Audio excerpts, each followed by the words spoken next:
Sud FM. Canal Plus vous donne l'heure. Il est 12 heures. Je suis David Kodjo Amekoti. Se renseigner sur le Covid-19, oui.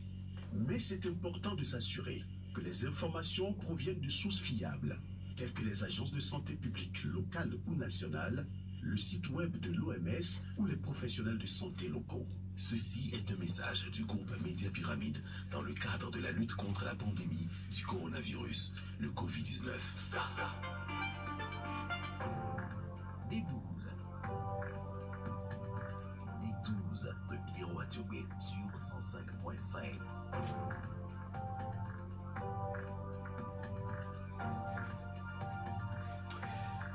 Le temps politique n'est pas celui de la presse. De tout temps, la presse est pressée. Cette semaine, Tikpi Achadam a parlé à nouveau et la presse ne s'est pas fait prier. Le président du PNP s'est adressé aux Togolais. La semaine d'avant, c'était médecin Agbéomé Kodjo qui avait porté les mêmes habits. En vérité, les adresses au Togo ont longtemps été la chasse gardée du président de la République. Et puisque la nature a horreur du vide, plusieurs acteurs se sont désormais octroyés ce privilège. Mesdames, Messieurs, bonjour. Le D12 vous retrouve comme tous les dimanches. Ce dimanche encore est comme de tradition pour évoquer le Togo de Fagna Singbe, d'Agbéomé Kodjo ou encore de Tikpi Achadam. Cette semaine, fort a passé du temps au Gabon et au Congo. Agbéomé et Achadam sont restés dans leur maquis et ils ne se sont pas privés d'un de leurs exercices favoris, à savoir analyser la situation politique au pays. Pour Tikpi Achadam, l'Union africaine et la CEDEAO refusent de comprendre que le Togo est contagieux. Récemment sorti des élections remportées par Fagna Singbe et contestées par Agbéomé Kodjo, ce Togo n'a visiblement pas existé pour celui qui s'est révélé bruyamment à la communauté un samedi 19 août 2017. Mais que veut réellement Tikpi Achadam 3 ans après? Que propose-t-il? Une nouvelle fois une transition, comme un certain Dimoré, réaliste, utopique, imaginaire ou totalement ubuesque? Vous choisirez votre réponse, mais gardez-la dans votre tiroir, puisque le leader du PNP pense même qu'il faut désormais ranger l'idée des élections au Togo dans les mêmes tiroirs. Le Togo démocratique devrait-il subir le même sort? Ce Togo aurait-il ainsi vécu? Tikpi Achadam reste-t-il lu au cœur du jeu politique au Togo? Et que vaut aujourd'hui sa parole? Depuis 1990, la politique au Togo a toujours rimé avec la parole, et avec même des formules, des plus ingénieuses aux plus fades et sans grand intérêt. Les solutions du Togo se trouvent-elles toujours cachées dans ces formules? Dans l'urgence, les Togolais attendent des solutions au coronavirus. Tchaoudjo, Soutoubois et Tchamba sont activement concernés. Ils sont même bouclés. Mieux, ils sont soumis aux mesures de restriction. Pour la première fois au Togo, un couvre-feu commence à 18h30. C'est du jamais vu. Même au temps fort des crises sécuritaires des années 90, le pays n'avait pas fait autant. La NERO se prépare aussi au bouclage. Et puisque les coups-feux ont laissé de tristes souvenirs aux Togolais, le nouvel épisode va-t-il se poursuivre sans casse? Les dernières casses connues au Togo ont eu lieu à l'arrestation du président du MPDD. Ce jour-là, certains des militants et sympathisants de la DMK ont été arrêtés puis embastillés. 15 viennent de recouvrer la liberté, tout comme l'ancien président du Mali, Ibrahim Boubacar Keïta, a été relâché par les militaires de la junte au pouvoir à Bamako, soutenu contre la CEDEAO par plusieurs organisations en Afrique et au Togo, ils sont adulés et même célébrés. L'intrusion des militaires sur la scène politique ne constitue-t-elle pas un danger pour les processus démocratiques en Afrique de l'Ouest? Longtemps cité en exemple pour la limitation de ses mandats présidentiels et sa relative stabilité politique, la CEDEAO, des troisièmes mandats, n'a-t-elle pas porté un coup de grâce au prestige de la communauté? C'est Nathaniel Olympio, président du Parti des Togolais, qui est avec nous, le D12 au 96 50 34 37 et puis 70 43 09 70. Romaric Fatas est à la technique. Nathaniel Olympio, président du Parti des Togolais, bonjour. Bonjour. J'ai l'habitude de vous demander comment vous allez. Aujourd'hui, je fais l'inverse puisque vous êtes le président du Parti des Togolais. La question, c'est de savoir comment vont les Togolais. Les Togolais sont dans un environnement, dans une situation qui les préoccupe. Et vous avez évoqué tout à l'heure différents sujets de préoccupation politiques, sanitaires, sécuritaires. Et tous ces facteurs sont aujourd'hui anxiogènes pour les Togolais. Donc les Togolais ne sont pas dans une sérénité qui devrait être celle que l'on attend pour contribuer, pour apporter sa contribution au développement du pays. On en est loin. Oui, ce que vous dites, peut-être que c'est vrai pour vous, mais quand on sort dans la ville de Lomé, par exemple, et on voit encore des Togolais, et nombreux dans les bars, on les voit faire la fête, et ils sont aussi nombreux dans les cérémonies d'enterrement. Est-ce que cela ne veut pas dire aussi que les Togolais vivent normalement comme les autres peuples de la terre?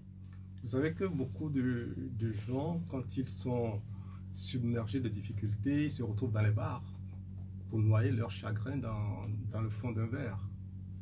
Et donc, vous ne pouvez pas considérer les gens qui parfois vont se récréer ou se divertir et considérer que ce sont des gens qui sont absolument heureux et contents de l'environnement dans lequel ils vivent. Oui, quand vous dites cela, peut-être que vous avez raison, je ne sais pas, mais il y a cette actualité que la presse relaie abondamment ces derniers temps. Et je ne sais pas si vous êtes au courant, et ça concerne les suicides. On a constaté que ces derniers temps, de plus en plus de Togolais se donnent la mort. Il y a eu, il y a quelques jours, le cas de ce jeune coiffeur qui a abandonné ses tondeuses. Est-ce que c'est pas inquiétant, tout simplement? C'est nécessairement inquiétant quand des gens décident volontairement de se donner la mort parce qu'ils sont acculés, parce qu'ils sont assiégés par les difficultés de la vie quotidienne, de quelque ordre que ce soit. C'est toujours quelque chose de triste et inquiétant, et surtout quand ce sont des jeunes qui franchissent ce type de pas. Mais parfois, quand on prend du recul, on peut comprendre que l'environnement global dans lequel nous vivons est tellement oppressif au quotidien, et que les perspectives pour les gens de voir leur vie s'améliorer, de voir leurs conditions de travail s'améliorer, de voir les relations humaines apaisées, eh bien ces perspectives s'éloignent de jour en jour. Et donc, c'est tout à fait compréhensible que des gens puissent, dans un moment de fragilité, franchir ce pas qui est tout à fait malheureux. Quand on évoque les suicides, quand on regarde un peu ce qui s'est passé, exemple de la France, à un moment donné où des difficultés ont contraint un certain nombre de Français à se donner la mort, cela a fait une des plus grands journaux, cela a suscité des réactions des acteurs politiques. Dans nos pays, on en parle un peu moins. On a l'impression que ce qui préoccupe les Togolais, les acteurs politiques, ceux qui dirigent même le pays, c'est moins ces sujets-là. Je pense qu'il est extrêmement tendancieux de dire que ce type de sujet n'intéresse pas les Togolais. Parce que ce sont des sujets graves, ce sont des sujets auxquels les Togolais sont sensibles. Et c'est aussi peut-être parce que ces informations ne sont pas suffisamment relayées par les médias. Et ces informations ne sont pas prises en compte par les pouvoirs publics. Et tout cela fait que c'est beaucoup plus, à mon avis, par manque d'informations sur ces sujets que les gens ne réagissent pas, ne s'expriment pas. Il faudrait que l'on fasse plus de campagnes, de communication, de sensibilisation sur ces choses, et que les pouvoirs publics se penchent sérieusement sur ces événements inquiétants. Les Togolais font ou franchissent le pas, et comme on peut le dire, on sait, il y a cet adage dans notre pays qui dit en réalité, les Togolais, ils sont très peu nombreux à faire ce pas-là, et ils commencent par le faire. Je ne sais pas si vous avez un message éventuel à transmettre, notamment à ceux qui dirigent ce pays, pour poser des actes qui éventuellement peut permettre à ce qu'on constate, ce qu'on peut appeler le dégel sur ce plan-là. Parce que certaines ONG estiment que les chiffres dans ces milieux liés au suicide, les chiffres sont inquiétants. Oui, s'ils le disent, c'est certainement fondé. Je pense que malheureusement, les pouvoirs publics ne semblent pas donner l'importance que le sujet mérite sur ces questions-là. Il est indispensable que aujourd'hui, où la question du suicide commence à être présente au milieu des jeunes, même dans les établissements scolaires, on a déjà eu des cas de ce type-là. Il est important que les pouvoirs publics se penchent sur cette question et, de manière générale, assainissent l'environnement dans lequel nous vivons. Je disais tout à l'heure que les Togolais vivent dans un environnement anxiogène parce qu'il y a des difficultés de vie quotidienne, il y a des problèmes d'emploi, il y a des problèmes de santé, d'école, les conflits sociaux, les conflits politiques. Le Togolais n'est pas dans une vie sereine de manière générale. Donc c'est normal qu'on soit stressé, on soit tendu et que cela parfois pour certains conduise à des actes désespérés. Il faut que le pouvoir public se penche sérieusement sur cette préoccupation. Nous évoquons les suicides.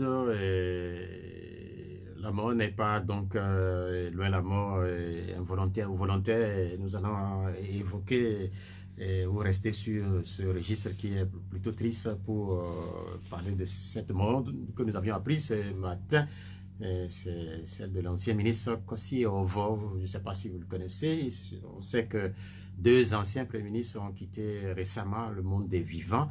Et on a eu aussi l'annonce de la mort de l'ancien ministre Pabré la semaine passée.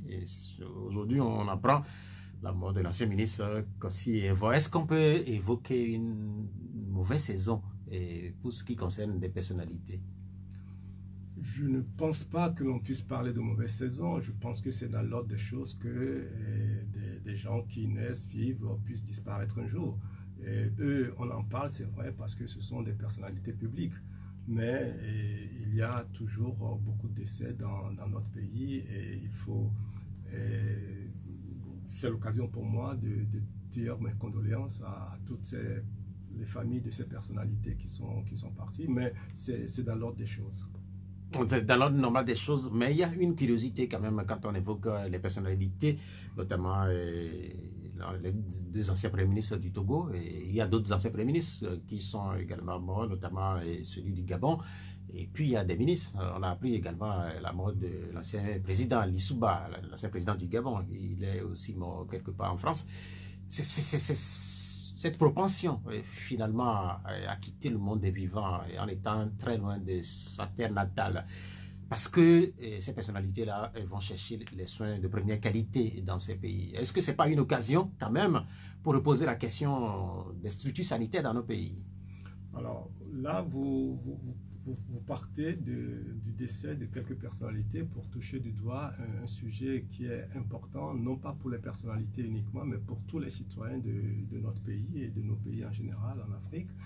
Et donc, de voir que lorsque les personnalités tombent malades, se sentent obligées de quitter leur pays pour aller se faire soigner à l'extérieur, c'est un aveu d'échec pour ceux qui dirigent le pays.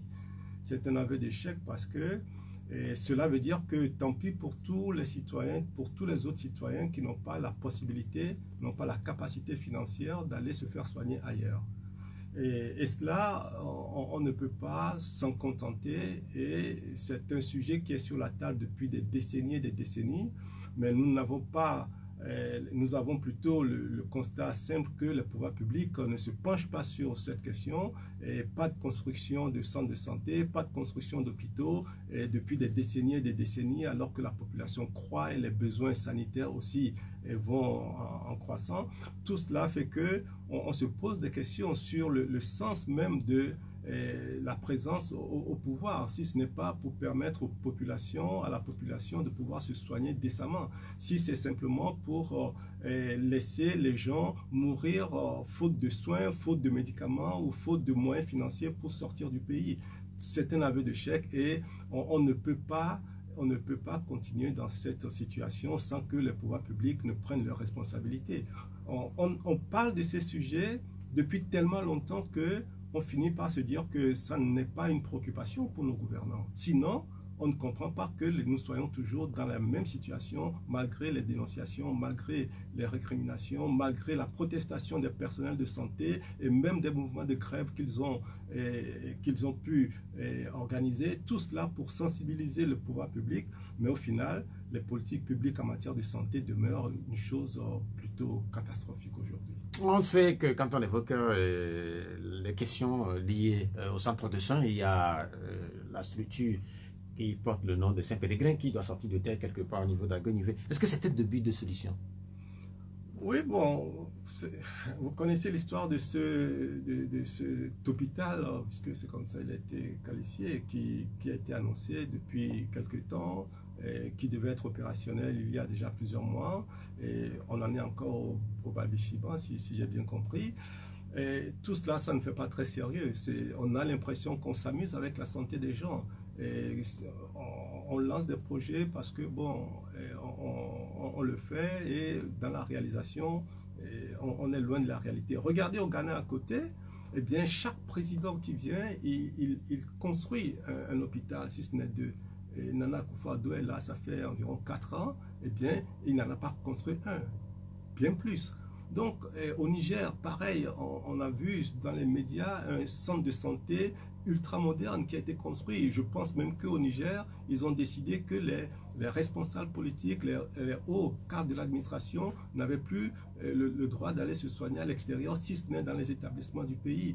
Et au Togo, eh bien, c'est toujours le dernier de la classe, même en matière de santé. C'est quand même quelque chose d'absolument triste pour notre pays. Nous évoquons donc la santé, et la mort n'est pas loin, mais il y a quand même ce matin, parmi toutes les réactions suscitées par la disparition de Kossi Ovo, cette citation est tirée de la Bible, et je pense que c'est de Ecclésiaste. On parle de vanité des vanités liées à la mort. Mais comment expliquer ou comment comprendre que cet extrait-là ne fasse pas véritablement effet sur les vivants?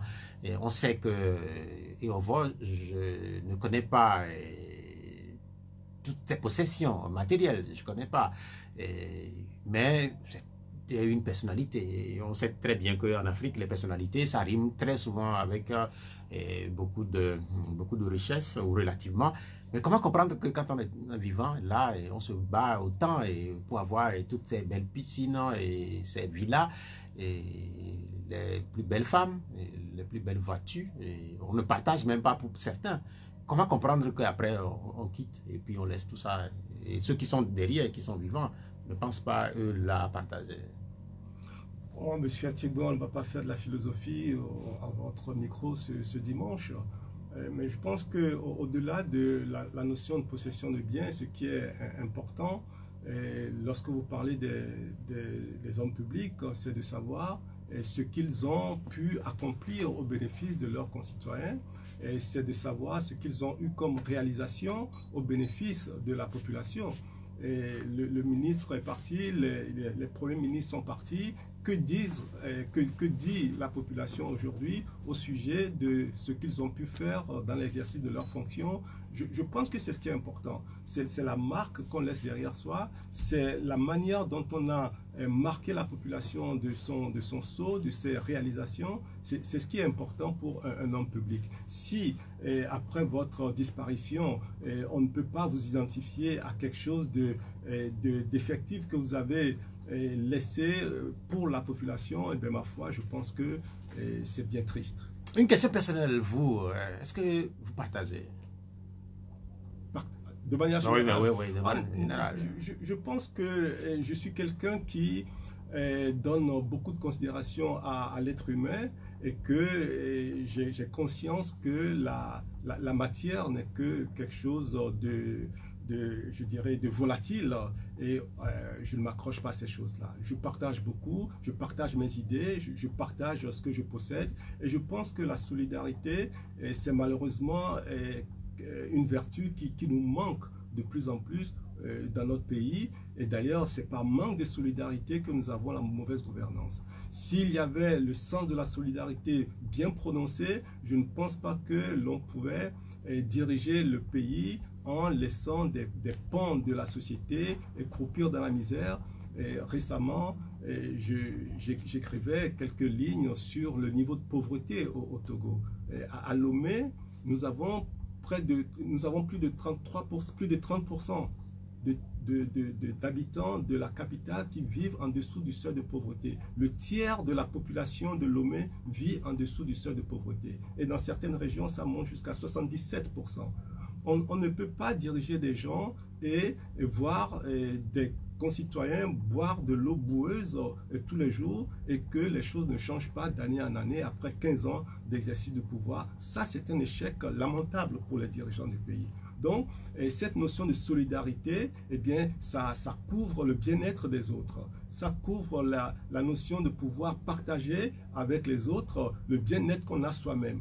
Et on ne peut pas se contenter du confort dont on jouit et fermer les yeux sur la misère des autres qui nous entourent. Quand on évoque la mort ou les difficultés, que vous parlez même de solidarité, le monde en a sans doute beaucoup plus besoin par ces temps de pandémie. Et la crise sanitaire endeuille bien de familles, notamment au Togo aussi, mais à Lomé, et puisque nous vivons à Lomé, on a l'impression que la Covid ne fait plus peur. Je ne sais pas si c'est juste une impression qui est une impression personnelle. Je ne sais pas si vous avez la même impression ou pas quand vous sortez dans la ville de Lomé. Je n'ai jamais eu l'impression que cette pandémie a été quelque chose qui a été suffisamment présenté dans je dirais dans ses risques pour que le Togolais prenne conscience du risque que cela représente. L'animation dans nos marchés, dans notre vie quotidienne, ça n'a jamais été, je dirais, à la hauteur de la précaution qu'il aurait fallu prendre. Et donc, ce que vous constatez aujourd'hui, moi je vous dirais que rien n'a changé dans les habitudes que nous avions depuis avant l'arrivée de cette pandémie. Et la seule chose qui a été, je dirais, modifiée dans les habitudes des gens, c'est lorsqu'il y a eu couvre-feu et qu'on a été obligé d'être confiné de 21h à 5h du matin. En dehors de cela, la vie de tous les jours a toujours été tout à fait normale à ce que moi j'ai pu constater. Est-ce qu'il faut faire revenir le couvre-feu? En fait, c'est vrai qu'on l'a à Sokodé, à Tchaoudjo, à Tchamba, à Soutoubois. Est-ce qu'il faut faire revenir, par exemple, cette restriction dans la capitale? Je pense que ce n'est pas nécessairement la solution par excellence, parce qu'il ne faut pas oublier que les conséquences d'une telle mesure aussi, économiquement et même socialement, ce sont des conséquences très élevées et très importantes. Et donc, il faut que les pouvoirs publics puissent trouver le juste milieu dans l'anticipation sur les choses, dans la prise de conscience de la population, dans la sensibilisation de la population, mais on ne peut pas simplement décider de tout boucler et se contenter de cela en se disant que ça suffit. D'autres pays l'ont fait et on se rend compte que bon, ce n'est pas ça seul qui suffit pour que les choses soient réglées.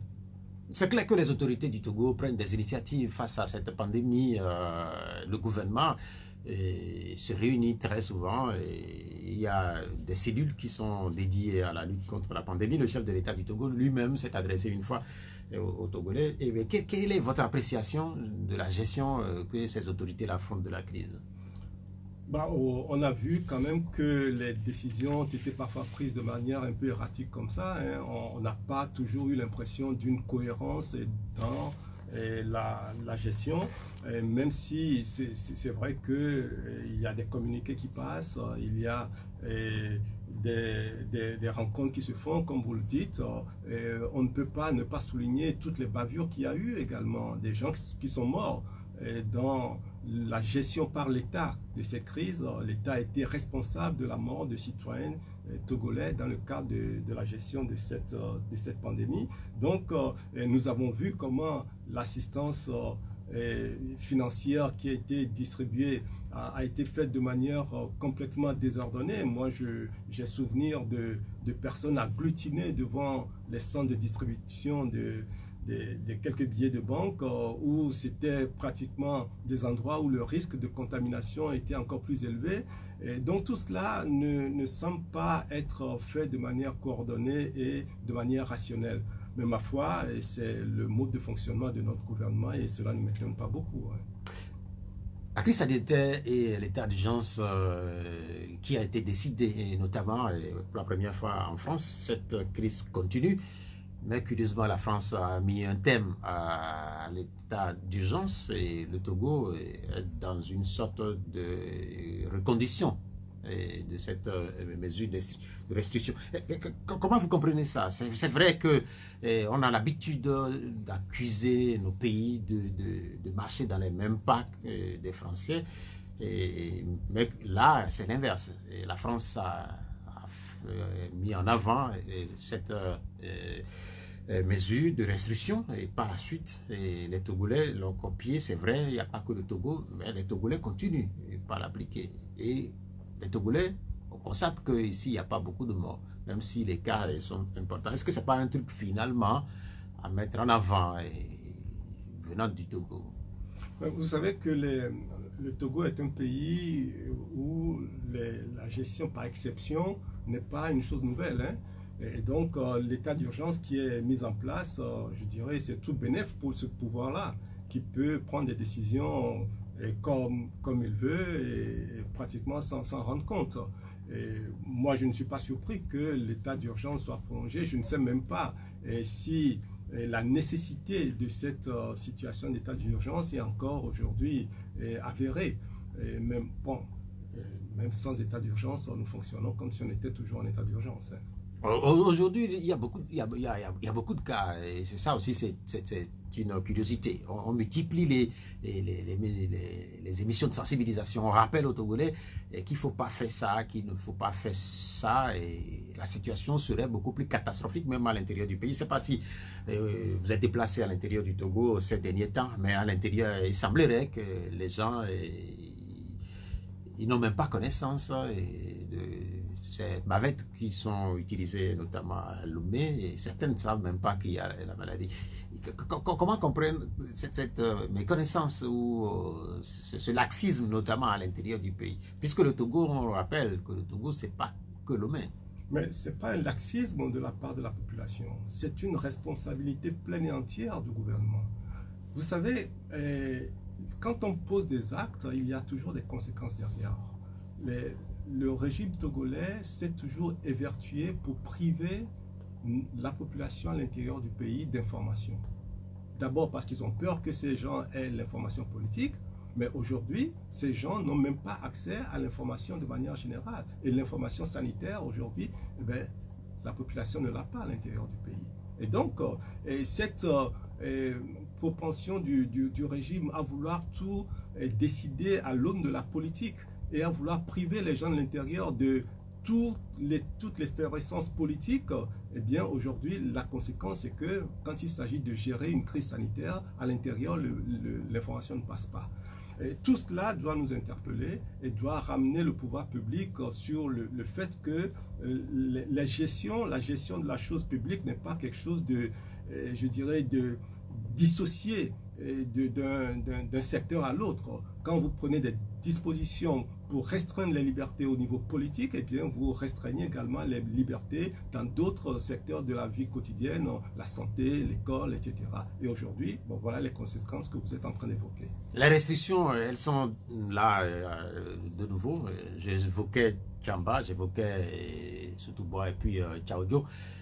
Mais la semaine prochaine, les mêmes restrictions vont tomber sur la préfecture des lacs, du moins au niveau de la commune Lac-Noir-Néhot. Donc, comment faire passer au mieux toutes ces restrictions? Parce que c'est vrai qu'il est difficile parfois d'associer droit de l'homme et état d'urgence, même si c'est un état d'urgence sanitaire. Comment faire passer au mieux ce qui constitue véritablement une pilule?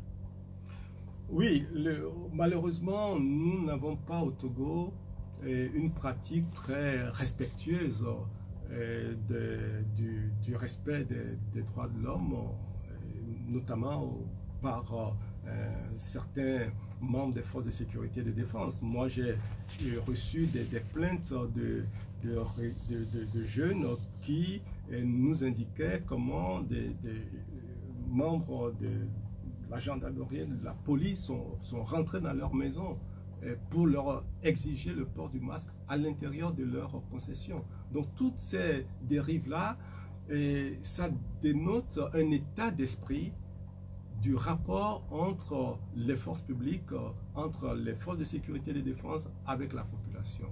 Et ça, c'est un gros travail, c'est une grosse épine que ce gouvernement a dans les pieds. Et ma foi, jusqu'à présent, nous n'avons pas l'impression que les choses sont faites pour que la situation s'améliore significativement. Parce que au début de la crise sanitaire, on a parlé des morts, les bavures qui ont entraîné des morts. Et bien aujourd'hui, on continue de voir des gens qui sont poursuivis dans leur maison parce qu'ils ne porteraient pas des masques. Donc tout cela, ça fait vraiment désordre et ça nous éloigne de la préoccupation principale de celle d'assurer la sécurité de manière générale et ici la sécurité sanitaire des Togolais. Ah oui, c'était une époque donnée, durant cette crise, on a vu, si je me trompe, vous me corrigez, l'implication de votre parti politique à participer à la lutte. Aujourd'hui, quel est le rapport que vous faites avec cette crise sanitaire? Est-ce que, par exemple, vous laissez tout dans les mains du gouvernement qui est là, ou vous continuez à distribuer, je ne sais pas, les masques, les gels hydroalcooliques, à donner des conseils? Qu'est-ce que vous faites? Je disais tout à l'heure que la gestion de la chose publique est toujours liée les unes aux autres. Les choses sont liées entre elles. Et à partir du moment où l'État togolais n'a jamais véritablement donné de l'importance ou bien la capacité aux partis de l'opposition de pouvoir s'épanouir comme il se doit dans un environnement sain. Les pouvoirs publics ne donnent pas la possibilité aux chefs d'entreprise de pouvoir s'épanouir de manière comme il se doit en toute liberté. Il n'est pas aisé pour les citoyens d'être en mesure d'apporter une contribution, que ce soit la société civile ou les partis politiques. Il n'est pas aisé pour ces structures-là de le faire. Chacun le fait selon ses capacités et sans aucune, je dirais, sans aucune relation organisationnelle avec l'État. Alors que dans d'autres pays de la sous-région, je ne vais même pas très loin, dans la sous-région, la première chose que l'État a faite, c'est de rassembler les acteurs politiques et de leur demander comment nous allons ensemble affronter cette pandémie. C'est ce qui a été fait, presque partout. Au Togo, l'État, il est tout puissant, il se suffit à lui-même. Tous les autres acteurs, toutes les autres composantes n'ont pas de valeur à leurs yeux. Et bien, ils font leur petit bonhomme de chemin. Et les politiques, quand ils le peuvent, les partis politiques de l'opposition aussi font leur petite contribution. En clair, aujourd'hui, vous regardez faire. Est-ce que c'est ce que j'ai dit? Non, mais en fait, c'est ce que je veux savoir. Oui, mais vous ne pouvez pas poser cette question par rapport à ce que je viens de dire. Je dis que les partis politiques, et vous avez cité le nôtre, mais pratiquement tous les partis de l'opposition ont posé des actes dans ce sens-là, de distribution de masques, de sensibilisation, de distribution de gel, etc. Et les gens ont continué de le faire. En clair, vous avez des moyens limités. Ce n'est pas qu'une question de moyens. Les moyens, c'est une réalité, mais c'est beaucoup plus une question d'environnement dans lequel nous vivons. C'est quel type... Est-ce que c'est pas cet environnement-là, par exemple, qui limite vos moyens? En réalité, il y a quand même ce rapport. Oui, mais le manque de moyens n'est qu'une conséquence. Ça n'est qu'une conséquence. C'est pour cela que je parle de l'environnement dans lequel on vit. Quel type de relation l'État veut entretenir avec ses partenaires, je dis, de partis politiques de l'opposition. Quelle relation l'État veut entretenir avec les associations de la société civile de manière générale dans la gestion des grandes questions qui engagent le pays tout entier. Eh bien, l'État ne s'engage pas dans la voie de collaboration. L'État s'enferme sur lui-même et fait les choses de manière... en ostracisant les autres. Au devant donc de cette lutte, il y a le chef de l'État, il y a son Premier ministre, il y a le gouvernement, il y a toutes les structures qui vont avec. Mais les Togolais avaient espéré au lendemain, ou les Togolais, pour certains, avaient espéré qu'au lendemain des élections du 22 février, qu'un gouvernement nouveau allait prendre la place et continuer la lutte. Mais visiblement, le gouvernement Selom Klassou n'a pas fini sa mission, visiblement. Et comment vous comprenez cela aussi? C'est complètement incompréhensible pour commencer. Dans une république qui fonctionnerait normalement, eh bien, on ne devrait pas assister à ce type de choses. Il y a eu ce qu'ils ont appelé une élection présidentielle. Il y a eu celui qu'ils ont désigné comme... Non, mais pourquoi vous dites ce qu'ils ont appelé une élection présidentielle? Puisque c'était une élection présidentielle. Ne polémiquez pas, sinon vous allez changer de sujet. Si c'est ce que vous souhaitez, on peut le faire. Et j'ai beaucoup de choses à dire là-dessus d'ailleurs. Non, mais en fait, qu'est-ce que vous avez à dire? Mais dites-le. Écoutez, je vous dirais simplement que dans notre pays, les élections, quelles qu'elles soient, présidentielles ou législatives, ce sont des formalités imposées au pouvoir. Et le pouvoir n'a jamais considéré qu'une élection était un événement régulateur de la vie démocratique. Simplement parce que nous ne sommes pas en démocratie. Et on va certainement revenir sur ça, j'espère. Mais si vous voyez un peu la manière dont les élections se passent dans notre pays, ça veut dire que nous sommes complètement passés à côté de la réalité de cette institution élection. Donc vous rejoignez quelque part TP Achadam qui disait cette semaine qu'il faudrait ranger dans les tiroirs l'idée même des élections dans notre pays. Alors, ce que je vais vous dire, c'est que depuis 1990, il y a eu 7 élections présidentielles au Togo. 7. Et à l'issue de la 7e élection, je tire la conclusion, après nos réflexions à l'intérieur du parti, la conclusion que nous avons tirée, c'est que 2 choses. Primo, le régime togolais est foncièrement fermé à l'ouverture démocratique.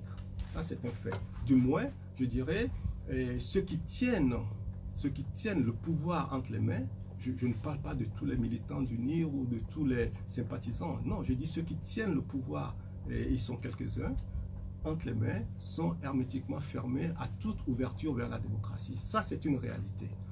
Deuxième chose qu'il faut noter, c'est que l'élection a toujours été, depuis 1993 jusqu'en 2020, a toujours été un facteur de division de l'opposition. Ça n'a jamais manqué. D'accord?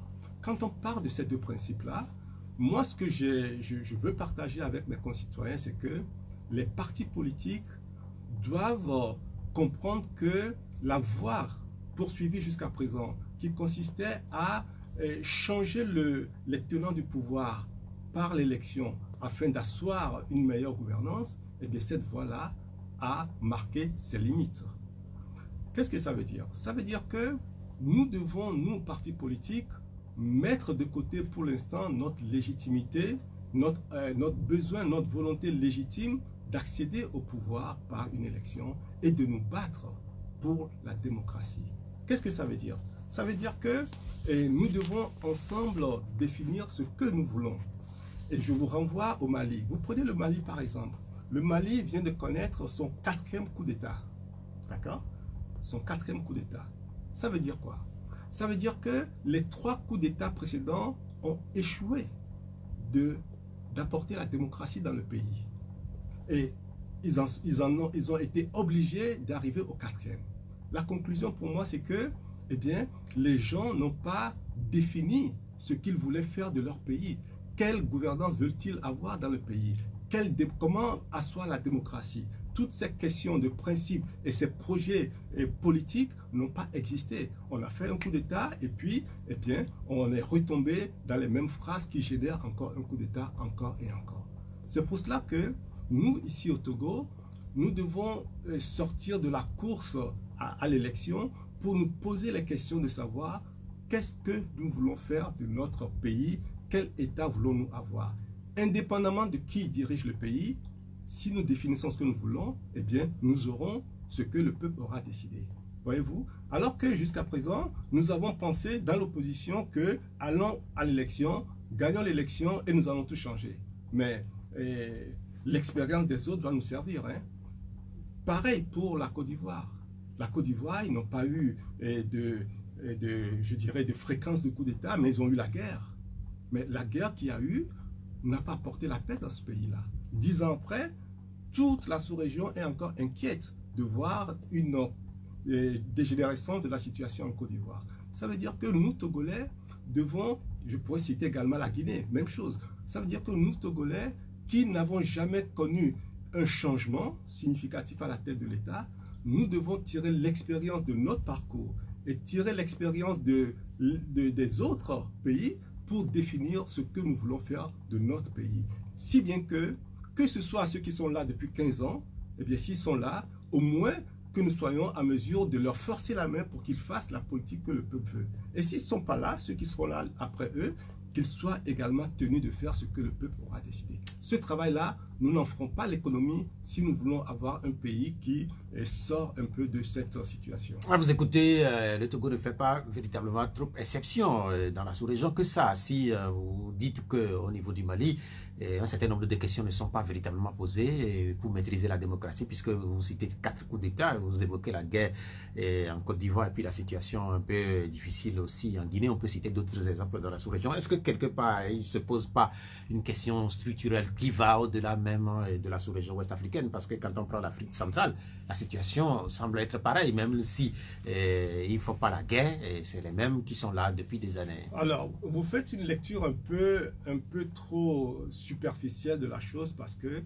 l'Afrique de l'Ouest avait quand même amorcé un processus qui a commencé à donner quelques frémissements de résultats. D'accord? Et on peut citer quelques exemples. Même si aujourd'hui, malheureusement, on observe un recul dans certains pays. On observe un recul. Et ça, c'est le fait des hommes. Et c'est le fait également que la société n'a pas été suffisamment construite de manière à ce qu'elle soit vigilante, qu'elle fasse la veille qu'il faut par rapport à la pratique de la politique, et si bien que ceux qui sont venus après les changements, ils ont recommencé à faire les mêmes travers que ceux qui étaient là, et la société civile, la population de manière générale, n'était pas suffisamment outillée, suffisamment organisée et structurée pour être la conscience et la veille qu'il faut. Donc, c'est tout cela que nous devons définir pour nos États, parce que le pouvoir en place doit également, parallèlement à exécuter les charges qui sont les siennes, il faut que l'État prenne également en considération la nécessité de construire une société civile, de laisser le champ libre à une société civile de se développer, parce que c'est un partenaire de développement, la société civile. C'est un partenaire de développement, et si l'État n'assume pas cette responsabilité-là, eh bien c'est facile de sombrer dans les dérives et les travers sans qu'il y ait des garde-fous, des alertes, des lanceurs d'alerte, etc. Eh bien quand on a écarté tout ça, on a enlevé les balises, ça devient du dérapage, et du dérapage non contrôlé. Vous parlez d'analyse superficielle de ma part, mais les résultats sont là. Entre l'Afrique centrale et l'Afrique de l'Ouest aujourd'hui, la différence, c'est peut-être les pays anglophones. Aujourd'hui, la question de la limitation du mandat présidentiel à 2, cette question avait été réglée dans une certaine mesure en Afrique de l'Ouest.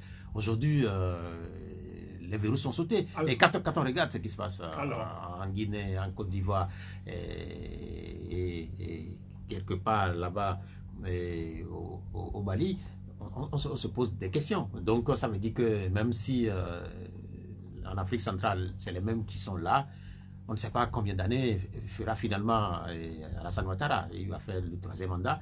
Et en Côte d'Ivoire, on veut compter ce 3e mandat-là comme un premier mandat. Un peu comme au Togo. J'espère pour les Ivoiriens que non. Mais ce que j'ai voulu relever comme différence entre l'Afrique centrale et l'Afrique de l'Ouest, c'est que l'Afrique de l'Ouest a connu des pas en avant. Aujourd'hui, on est en train d'assister à un recul. C'est indéniable. Mais il y a eu des pas en avant, ce qui n'a pas été véritablement le cas en Afrique centrale. C'est la différence essentielle que je voulais souligner. Ceci dit, c'est vrai que quand on prend le professeur Alpha Condé, qui a été un opposant historique, comme on l'a qualifié, et qui aujourd'hui au pouvoir fonctionne exactement de la même manière, finalement, ce que l'on retient, c'est que les gens sont marqués par leur époque. C'est vrai qu'il était dans l'opposition, comme le président Alassane Ouattara aussi était en dehors du pouvoir pendant longtemps, mais finalement, ils semblent tous être marqués par leur époque, où ceux qui étaient là avant eux, ils sont restés pratiquement toute la vie, et eux qui viennent après, ils veulent faire pareil. Et c'est ça le recul. Et je pense que la jeunesse ouest-africaine ne l'entend pas de cette oreille, et nous voyons les limites de la CEDEAO dans l'accompagnement de l'évolution en Afrique de l'Ouest. La CEDEAO qui elle-même est essentiellement incarnée par ceux qui constituent les acteurs du recul. Et donc, c'est difficile que cette organisation joue son rôle comme il se doit, parce que ceux qui les animent sont les acteurs de ce que l'on est en train de reprocher aujourd'hui. Nous parlerons de la CEDEAO encore et encore, puisque la situation en Afrique de l'Ouest est une situation qui intéresse dans bien de capitales africaines. Et nous reviendrons et aussi sur l'intervention de Tipi Achadam, cette intervention qui a eu lieu cette semaine, et puis peut-être aussi l'actualité du parti des Togolais. C'est le parti qui, je ne sais pas, qui appartient aux Togolais quand on se réfère au nom, le parti des Togolais.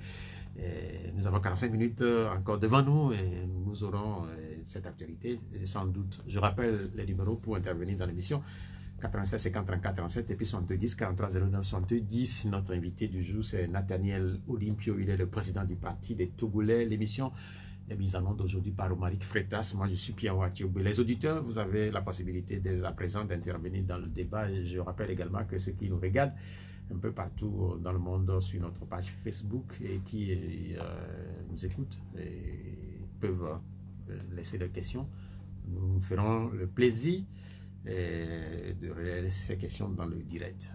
Nous avons un premier auditeur. Allô, bonjour. Oui, bonjour. Oui, votre nom? Oui, c'est Pélé. Oui, Pélé, comment vous allez?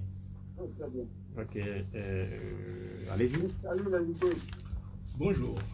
Oui, je pense qu'il faut toujours critiquer un opposant togolais. C'est pas facile. Mais, la première préoccupation, c'est que au Togo, je pense que nous sommes dans l'impasse. Et que tout ce qui se passe aujourd'hui, nous sommes quelque part, certains vont dire, que certains Togolais diront qu'ils sont dans la conservation. Certains Togolais diront qu'ils sont dans la tenance. Ils ont gagné les élections, et certains ont gagné les élections, ils conservent le pouvoir, certains ont gagné les élections pour aller à la tenance. Mais certains Togolais diront que c'est une transition. Et c'est vous qui cherchez maintenant une transition. Quels sont les rapports de force pour vous pour demander à un régime dictatorial de ce temps qui est conservé par les armes et que vous demandez de faire une transition? Par quel moyen ce régime et vous pouvez accéder à cette transition-là? Merci. Pélé, je peux vous poser une question? Oui, allez. Oui, mais en fait, il a dit qu'il cherche une transition. Je ne sais pas s'il a dit quelque part, je ne sais pas. Non, mais il était avec M. Ouro Dita. Et aujourd'hui, M. Tipi Achadam et que Ouro Dita avait quitté parle aussi de la transition. Ok, bien, merci. J'ai noté. J'ai l'impression que les Togolais font du discours et même ne posent pas l'acte qui doit suivre ce discours-là. J'ai noté votre question. Il est là, il va vous répondre. Alors, je crois que le Parti des Togolais, depuis que nous sommes arrivés sur la scène politique en 2014, la première chose que nous avions cherché à faire, c'est de nous battre pour que le fichier électoral puisse être acceptable pour une élection présidentielle. Et nous n'avions jamais participé à une élection pour défaut de transparence et d'équité. Et donc, si l'on arrive à la conclusion qu'il faut passer par une étape de transition, ce n'est pas une requête, M. Pélé. Ce n'est pas une requête qui est adressée au gouvernement ou au régime. C'est simplement pour dire que le peuple togolais doit se donner le temps de la réflexion pour poser les bases de la démocratie dans laquelle nous voulons vivre. Et pour y arriver, eh bien, il faut obtenir ce passage transitoire de haute lutte. Le fait d'indiquer la voie pour arriver à la démocratie n'exclut pas qu'il faut se battre pour que cette voie-là soit réalisable. Donc ce sont deux choses. Et ne pensez pas que lorsque nous, au Parti des Togolais, on parle de transition, nous n'exprimons aucune requête. Nous ne sommes pas allés demander au pouvoir en place, s'il vous plaît, permettez-nous de faire une transition. C'est quelque chose qui doit s'obtenir de haute lutte. Et il faut penser cette lutte-là. Et c'est pour cela que je disais, ne courons pas après un poste électif parce que nous ne pouvons pas changer les choses par une élection dans les conditions actuelles des choses. Il faut donc qu'on pense d'abord démocratie. Si nous pensons au changement des gens qui sont en place, eh bien ceux qui viendront feront exactement une chose qui sera similaire à ce que nous vivons aujourd'hui parce que nous n'aurons pas mis les balises qu'il faut. Et c'est ce que nous voyons dans les pays où il y a eu des coups d'État. On a changé les gens, mais on n'a pas posé les balises démocratiques qu'il faut pour que, quelle que soit la personne qui vienne, il puisse fonctionner comme le veut le peuple. Notre auditeur a évoqué votre présence ou votre apparition aux côtés de Ouro-Dikpa et de Dimon Oré. Les deux, nous les avons reçus il y a quelques semaines ici. Et on n'a pas compris ce qui s'est passé par la suite. Eux-mêmes, ils ne l'ont pas trop bien expliqué aussi, puisqu'on n'a pas compris. Qu'est-ce qui s'est passé? Parce qu'on a pensé que vous étiez parti pour être à toi. Bon, écoutez, nous avions le 8 janvier lancé l'idée de la nécessité de partir d'un mouvement citoyen, d'accord? C'est-à-dire sortir du carcan partisan, sortir du cadre de nos partis politiques et de mener une lutte citoyenne. Et aujourd'hui, ils sont allés un peu plus loin en formalisant la constitution d'un groupe. Donc, cela n'a aucune, je dirais, opposition par rapport au fait que nous ayons lancé une idée ensemble. Eh bien, ils mettent en œuvre cette idée-là de la manière dont ils l'ont souhaité. Donc, il n'y a aucune... il n'y a pas de polémique là-dessus. Deuxième auditeur, allô?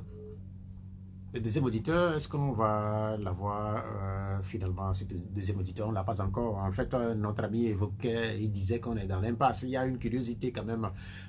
Durant cette période, politiquement parlant, nous avons un chef de l'État qui a été déclaré vainqueur et qui, on ne sait pas si on dit qu'il peine à former un gouvernement, mais en fait, la réalité est là, il n'y a pas de gouvernement nouveau. Et puis, il y a Agbemé Kodjo qui le conteste et qui, lui, a commencé par former un gouvernement, ou du moins a annoncé le nom d'un premier ministre, a nommé des ambassadeurs. Comment qualifiez-vous tout ce qui se passe là? Ben, tout cela, je le qualifie de conséquences de la dictature. C'est bien ça. Ce sont les conséquences de la dictature. C'est parce que finalement, l'élection, on lui a enlevé toute la substance de sa régulation de la vie politique. Et à partir de ce moment-là, l'élection n'est plus l'élément qui permet de jauger le poids des candidats. Et si vous vous rappelez, tous les candidats qui ont participé à cette élection, y compris M. Agbemé Kodjo, lui-même aussi a dénoncé les conditions de manque de transparence, de manque d'équité, de tout ce que l'on peut espérer avoir dans une démocratie, dans une élection démocratique, eh bien, il les a dénoncés. Donc, ce n'est pas surprenant qu'au final, les résultats produits par ce qu'ils ont appelé élection ne correspondent pas à quoi on peut s'attendre dans une démarche normale. Et les conséquences, c'est que il y a un qui est déclaré vainqueur par une cour constitutionnelle qui est beaucoup plus une chambre d'enregistrement où le président de la cour constitutionnelle a fait un speech lumineux d'attaque à la cour au chef de l'État. Et ça, je pense que les archives vont garder ça comme cas d'école à enseigner aux étudiants. Et nous avons également M. Agbemé Kodjo qui, dès le départ, plusieurs rumeurs et plusieurs indications de certains partis politiques ont indiqué qu'il faisait partie de ceux qui étaient en tête. D'accord? Mais quand vous avez ces éléments et connaissant l'état de notre pays en matière d'élection, ben, on ne peut pas être étonné que nous nous retrouvions dans la situation actuelle. Allô, deuxième auditeur. Bonjour. Allô, bonjour, monsieur Pierre. Vous êtes en direct, votre nom et puis la question? C'est Taoufik. Oui, allez-y. Tout d'abord, je voudrais m'exprimer sur les décisions des chefs d'État de la CEDEAO.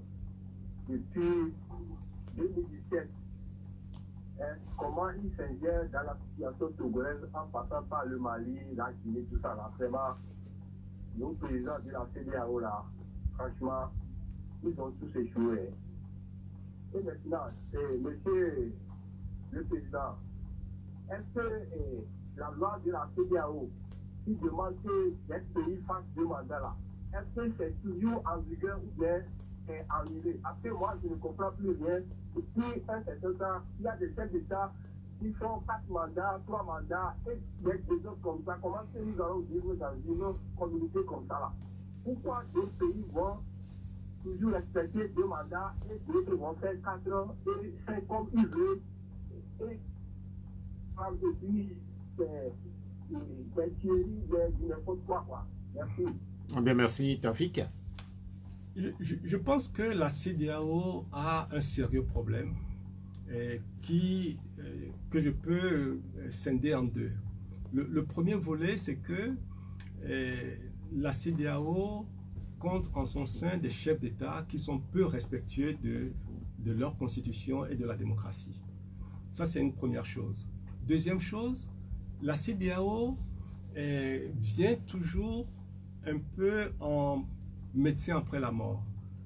Vous prenez un pays où un chef d'État, élu ou pas élu, hein, peu importe, un chef d'État qui est en place et qui viole allègrement la Constitution dans la gestion courante des affaires publiques. Eh bien, la CEDEAO estime qu'il s'agit d'une question intérieure et ne s'exprime pas du tout sur ces violations constitutionnelles. Mais il suffit qu'il y ait un arrêt de l'ordre constitutionnel pour que la CEDEAO s'exprime. Mais l'arrêt de l'ordre constitutionnel est aussi une violation de la Constitution. Mais comment donc les différents peuples de l'espace communautaire peuvent comprendre que d'un côté, la CEDEAO ne dit rien quand c'est le chef d'État qui viole la Constitution, et de l'autre côté, la CEDEAO s'érige en gendarme du respect de la Constitution quand c'est l'ordre constitutionnel qui est brisé. Il y a là une chose que les peuples ne peuvent pas comprendre parce que c'est antinomique. La CEDEAO fonctionne d'une façon et d'une façon contraire. Dans le même cas d'espèce, respect de la Constitution. C'est pour cela que elle est en difficulté, cette CEDEAO, dans les différents pays, et que ce soit au Togo, en Côte d'Ivoire, au Mali, en Guinée, etc. La CEDEAO est en difficulté parce qu'en déphasage avec les attentes de la population. Elle a le devoir de se mettre en phase elle-même. Elle avait déclaré, et si je ne m'abuse en 2006, je n'ai pas la date précise en tête, qu'ils doivent transformer la CEDEAO des États en CEDEAO des peuples. C'est écrit au fronton du site de la CEDEAO, transformer la CEDEAO des États en CEDEAO des peuples. Eh bien, ils en sont loin aujourd'hui. Sur la question de la transition au Togo, finalement, j'ai compris que vous êtes partant. Vous avez partagé les mêmes idées. Ah, absolument. Ok. Absolument. Oui, en fait, la question que tout le monde se pose quand on l'évoque, c'est comment l'asseoir véritablement. Ben oui, comment l'asseoir, c'est ce que je disais tout à l'heure, qu'il faut la conquérir. Il faut conquérir cette transition. Il faut manifester. Ben, bien sûr qu'il faut manifester également. Est-ce que les Togolais n'ont pas suffisamment manifesté déjà? Aucun peuple n'a jamais suffisamment manifesté quand il court après sa liberté et la démocratie. Jamais. Vous pensez que les Togolais ont encore la capacité de descendre dans les rues, de manifester aussi bruyamment, comme ils l'ont fait il y a un certain nombre d'années déjà? Parce que quand on rappelle le début des années 90, c'est beaucoup de manifestations dans notre pays. Et puis ce qui s'est passé autour de 2017-2018, c'est carrément du jamais vu. Est-ce que vous pensez qu'après tous ces échecs, les Togolais sont encore prêts à faire la même chose? J'étais dans votre studio en fin d'année 2015, vous m'avez posé exactement la même question. Est-ce que vous pensez que le peuple va encore pouvoir se lever pour manifester? Exactement la même question. Eh bien, l'expérience vous a démontré que oui. Donc, je pense que la quête d'une démocratie ou la quête de la liberté n'est pas quelque chose qu'un peuple négocie. Eh bien, il peut traverser des périodes, je dirais, de creux de la vague, mais il arrivera encore un moment où le peuple se relèvera. C'est toujours comme ça que ça se passe, jusqu'à ce que l'objectif soit atteint. On va retourner au téléphone. Allô? L'auditeur, bonjour. Bonjour, Bébé. Oui, comment vous appelez? Ok, vous êtes en direct, allez-y. Une doléance, la seule ligne ne nous satisfait pas. C'est-à-dire le Togosel ne marche pas. Donc, il a rentré en ligne. J'ai deux questions à notre invité. Il dit tout à l'heure que les Togolais vont sortir. Et moi aussi, je suis convaincu que la population peut sortir à tout moment. Mais j'ai pu constater que c'est eux, les leaders politiques, qui regardent le peuple en deux volets. Et le premier volet, pourquoi eux, en tant que dirigeants de partis politiques, ils ne s'organisent pas pour balayer leur maison? En ce genre, je ne peux pas dire un seul parti politique, mais un seul système qui peut valablement concourir à un rapport de force. Parce que 6 mois après une élection ne font pas de gouvernement, ça veut dire que le gouvernement en place cherche un rapport de force et que peut-être sa maison brûle, il est en train de le cacher. Deuxième question, Pourquoi vous n'allez pas chez le peuple pour les organiser, les former? Je prends le cas de Tiki. Tiki avait formé des gens et quand il a claqué les doigts, le peuple a répondu. Maintenant, il semble que personne n'est sur le terrain, mais tout le monde veut le changement. Pourquoi cette situation venant de vous, vous avez créé un parti politique et vous ne formez pas les gens? Bien, merci. Réponse. Ben, je pense que si je voulais laisser M. Atiogbe répondre à notre place, il vous dira qu'il sait que le Parti des Togolais est un parti très engagé dans la formation de la jeunesse parce que c'est quelque chose qui nous tient à cœur et que nous faisons avec beaucoup d'engagement. Ceci étant dit, M. Komi, je vais simplement vous dire que l'expérience que nous avons aujourd'hui nous commande de ne plus nous précipiter sur le terrain pour organiser quoi que ce soit en termes de mobilisation. Parce que les Togolais ont toujours été très mobilisés depuis les années 90 et c'est quelque chose que le peuple togolais sait faire avec beaucoup de réussite. Mettre en place une force de contestation, les Togolais savent le faire, ils l'ont démontré à plusieurs reprises. Donc ça, ce n'est pas la préoccupation majeure de dire aller sur le terrain pour mobiliser. La question c'est, une fois que le peuple est mobilisé, que faisons-nous de cette force-là? Et c'est là où il faut se donner le temps de la réflexion, le temps de la construction, le temps de l'élaboration d'un projet politique qui va conduire cette force et qui va gérer cette force pour produire des résultats. Ne nous précipitons pas pour dire rien ne se passe sur le terrain, allons mobiliser les gens, allons manifester. Ça ne suffit pas et ça ne suffira jamais. Il y a d'autres aspects à prendre en considération. Ça fait 30 ans que le peuple togolais se bat. S'il faut se donner encore 2 mois, 3 mois, 6 mois pour préparer les choses et faire le travail comme il se doit, mais donnons-nous le temps de faire ce travail-là. Il y a la question de Wilfried Bakba, il nous regarde quelque part sur notre page Facebook, qui dit comment est-ce que vous envisagez ou comment est-ce que vous définissez l'avenir du Togo en tenant compte des réalités politiques actuelles. L'avenir du Togo, ça n'est pas à moi de le définir, ça dépend de ce que les Togolais veulent en faire. Et pour ma part, ce que je souhaite, c'est que nous puissions définir dans quel Togo nous voulons vivre, peu importe celui qui dirige le Togo. Et si nous définissons cela ensemble, eh bien, on se bat pour qu'il en soit ainsi. C'est ça ma préoccupation. Et moi, le jour où les Togolais seront heureux dans leur vie quotidienne parce qu'ils auront un environnement d'épanouissement et qui permettent à chacun de se réaliser, de contribuer à la richesse nationale, eh bien, je serai l'homme le plus heureux. Peu importe celui qui sera à la tête du pays en ce moment-là. C'est ça mon principal objectif. Est-ce qu'on a un auditeur? Allô? Bonjour. Oui, c'est... Allô? Bonjour. Oui, bon. C'est ici. Oui, allez-y. Voilà. Je vais juste dire bravo aux opposants du Togo, comme M. Olinto, comme tout le reste. Et comment se fait-il que depuis longtemps on n'arrive pas à aller à l'alternance et le même régime est là depuis longtemps? Est-ce la faute à nos leaders d'opposition ou aux Togolais? On se pose beaucoup de questions. Et puis le reste,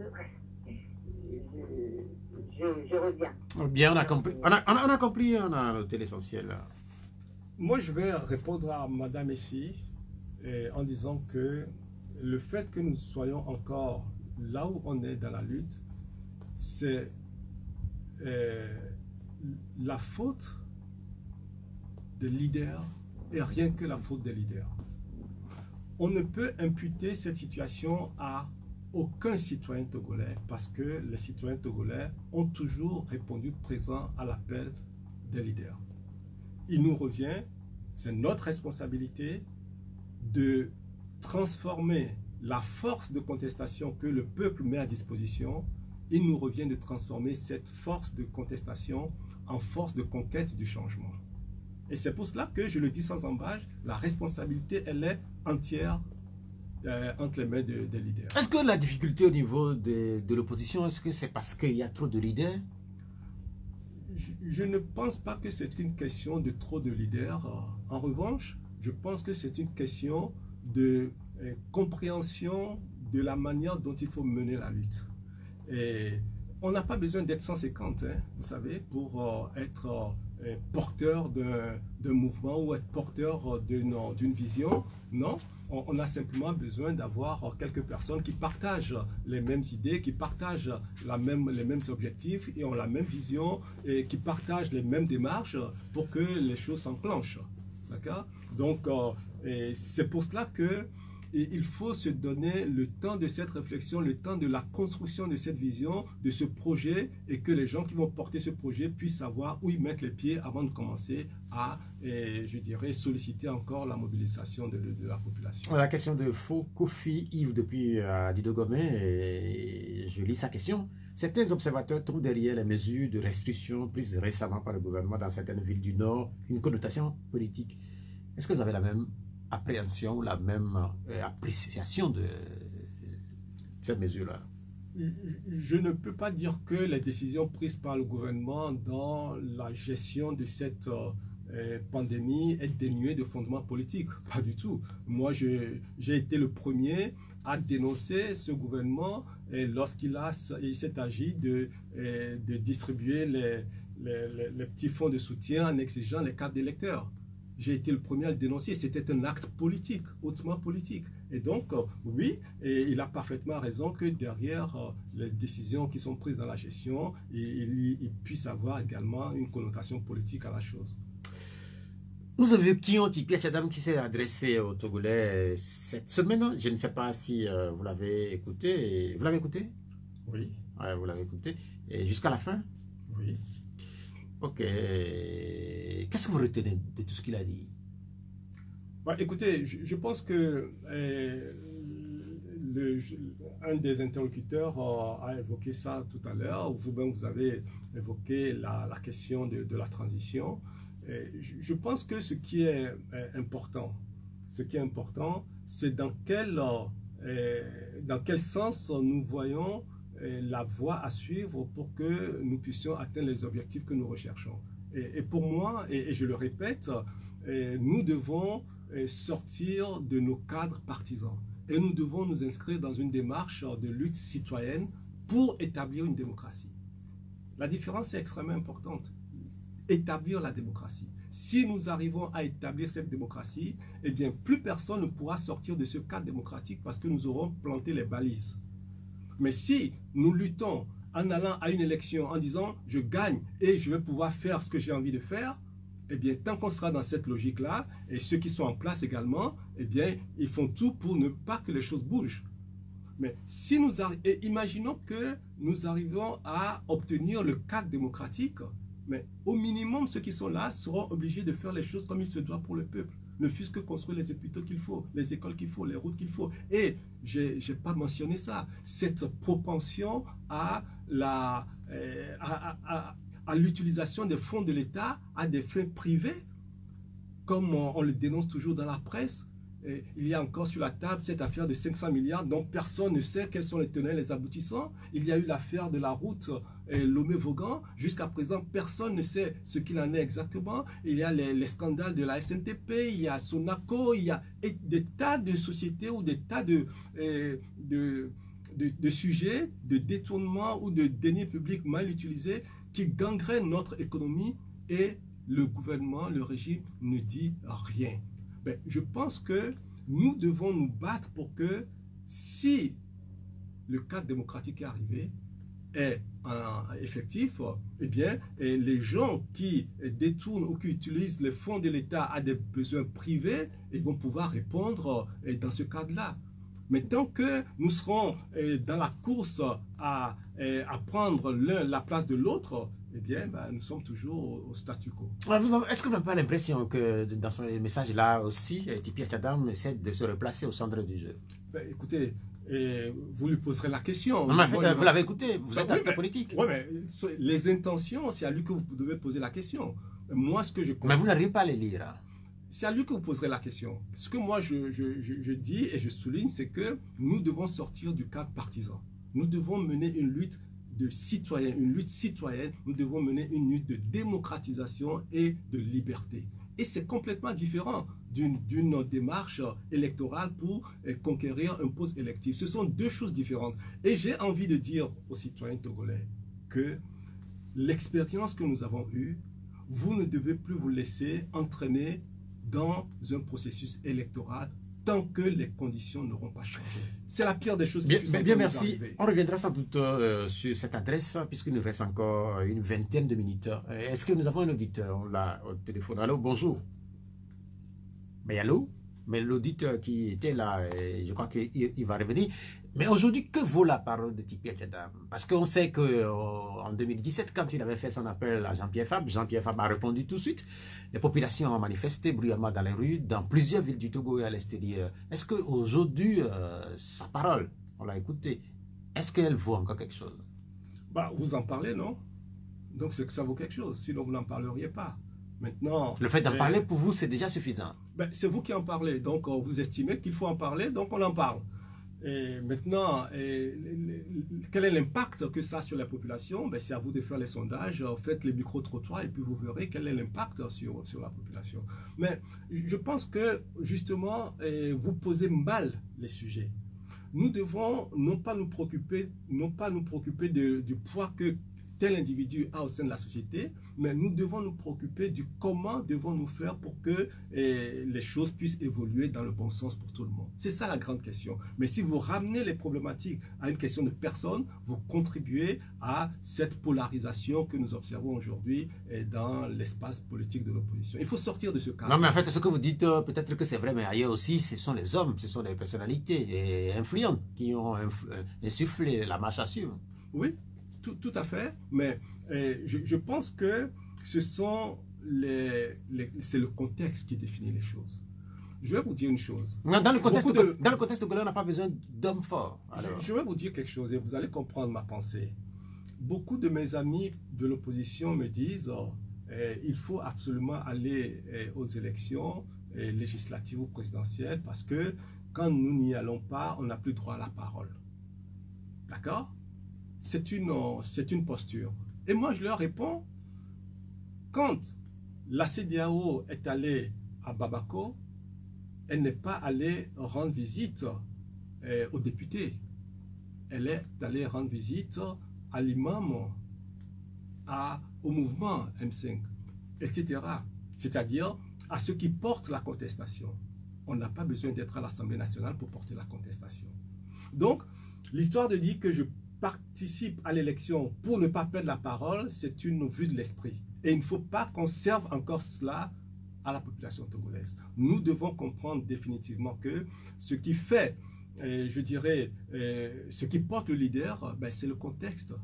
Simplement. C'est la symbiose qui s'établit entre un individu à un moment donné et la population. C'est une relation humaine. Ce n'est pas autre chose. Donc, on ne peut pas, ici, dans ce studio, donner des points aux uns aux autres, etc. C'est une situation très volatile également. Et donc, laissons ces choses-là de côté, de personnes de côté, de poids des gens de côté, d'égotisme même de côté, pour nous insérer dans la démarche de construction de comment réussir la démocratie. Allô? Allô? Oui, mais est-ce que vous avez finalement mûri correctement votre intervention? Pardon, j'ai pas fini, c'est pour ça. Oui, en fait, oui, je sais. J'ai dit, hein. Oui. Est-ce que finalement vous avez bien peaufiné votre question? Oui, ok. Peaufiné. Ok, allez-y. Je voudrais parler de l'Union européenne et de la CEDEAO. L'Union européenne est au Togo depuis 1963. Et elle nous promet des réformes depuis ce temps-là. Puis du coup, elle a disparu depuis.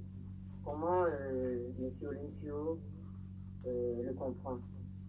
Pour la CEDEAO, je voudrais lui demander s'il pense que la CEDEAO existe encore après son coup de 2018 avec la C14. Parce que pour moi, elle est enfin enterrée après le coup de 63 confirmé en 2005. Et puis, vous êtes 120 partis politiques, au moins 120 partis.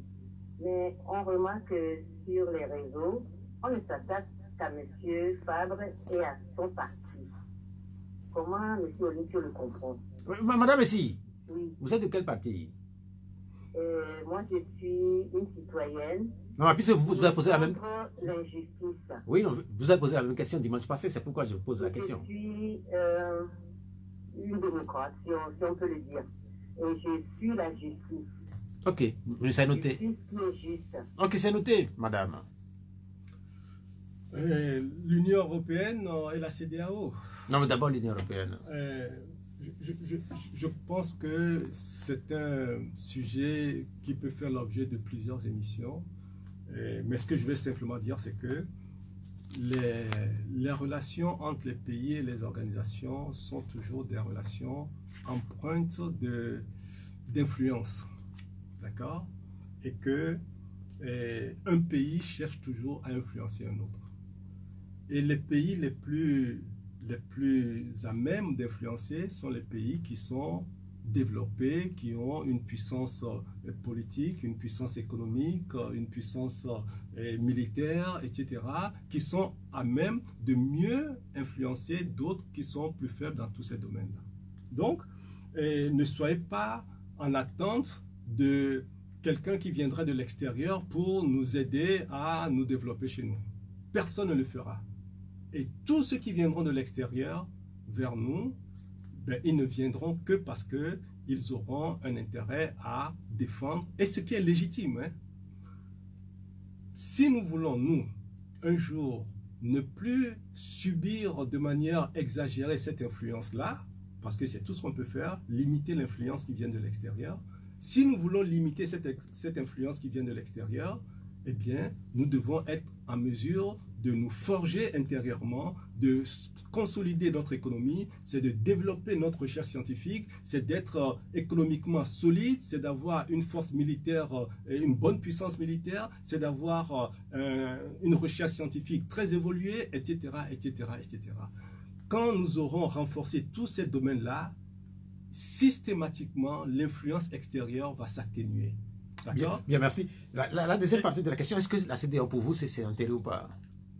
Non, je pense qu'on ne peut pas dire que la CEDEAO est enterrée, mais si je vais derrière l'idée qui peut se cacher, c'est est-ce que nous devons continuer à fonctionner comme ça avec cette CEDEAO-là? Et la réponse est non, effectivement. Bien, merci. Nous avons plusieurs questions qui sont laissées par les auditeurs. Je voudrais rappeler à l'endroit de nos amis auditeurs que ce serait bien de formuler correctement les questions pour que la transmission à l'invité soit beaucoup plus facile pour moi, notamment parce que même sur la compréhension, des fois, je peux me perdre, puisque nous sommes en direct. Il y a cette question, je vais lire quand même, c'est la question de Combé et Thomas qui nous regarde du côté de Paris. Je lis la question telle que je l'ai devant moi.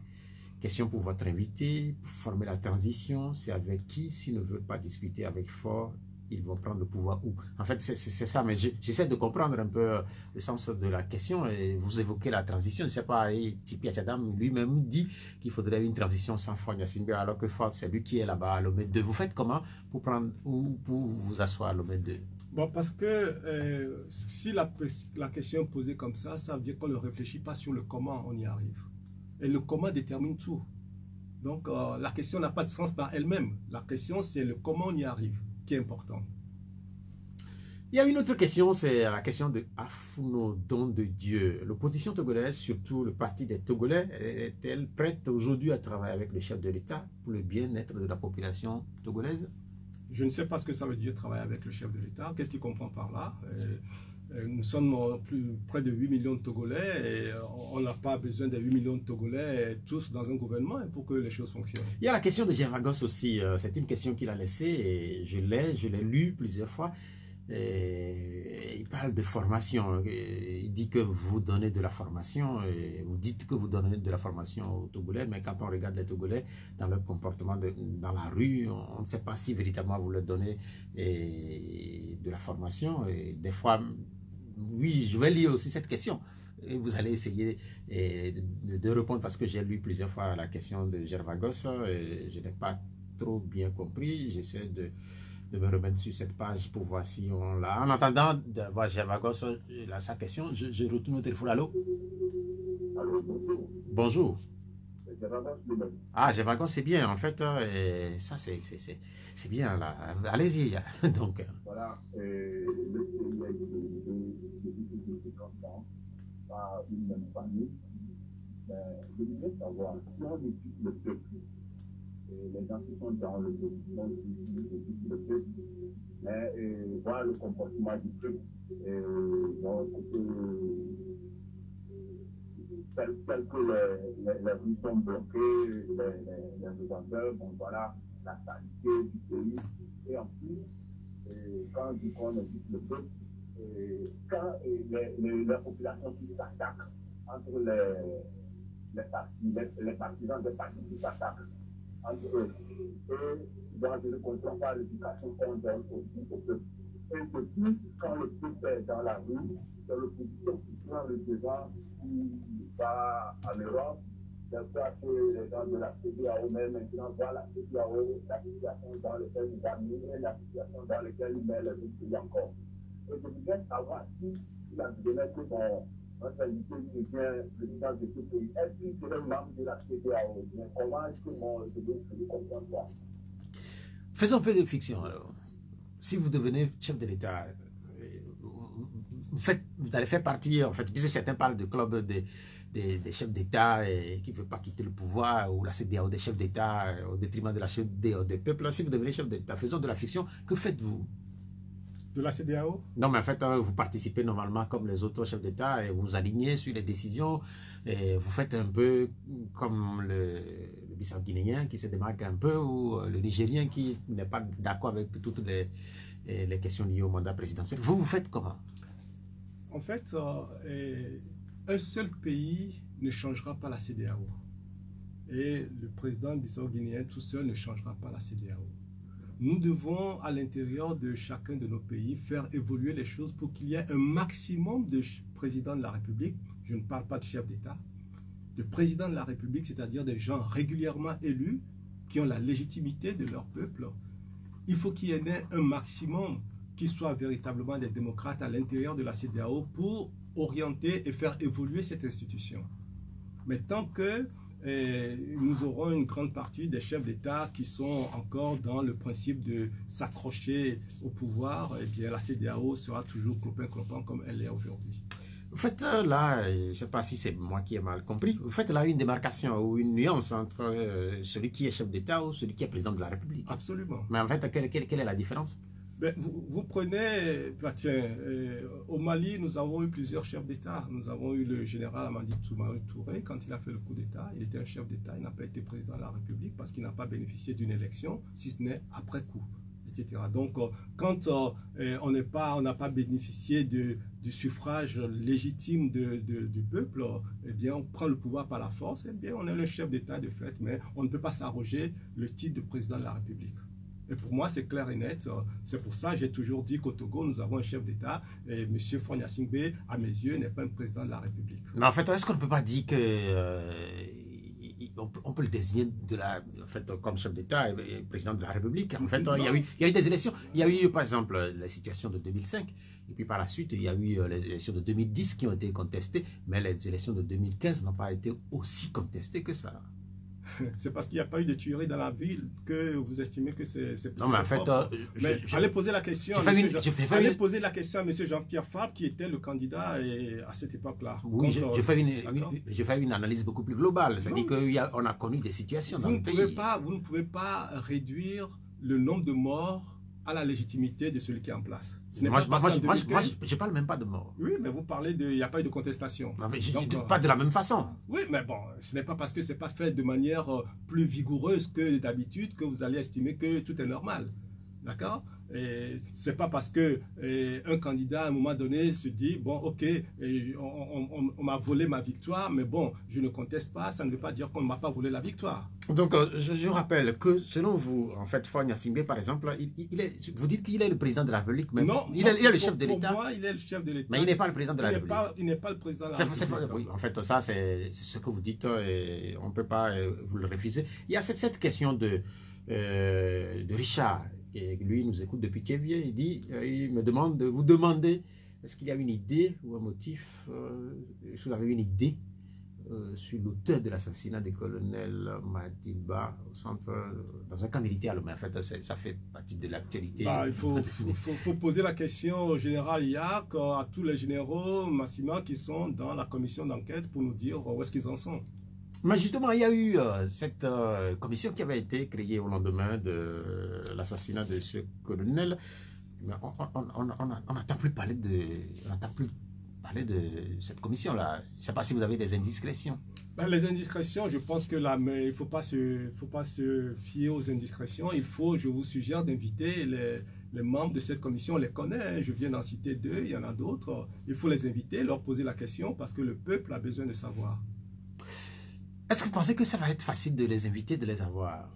Les invités, ça ne doit pas vous poser un problème des invités. Maintenant qu'ils acceptent, ça c'est un autre débat. Mais avant qu'on commence l'émission, je partageais avec vous un certain nombre de difficultés de la presse togolaise, et les SMS, et les mails, et les messages qui sont très souvent envoyés par un certain nombre, dont moi, mais à certains acteurs politiques. Il y a des gens comme vous, vous prenez la peine de répondre. Et Pierrot, merci d'avoir pensé à moi pour l'émission de dimanche, mais je ne suis pas disponible.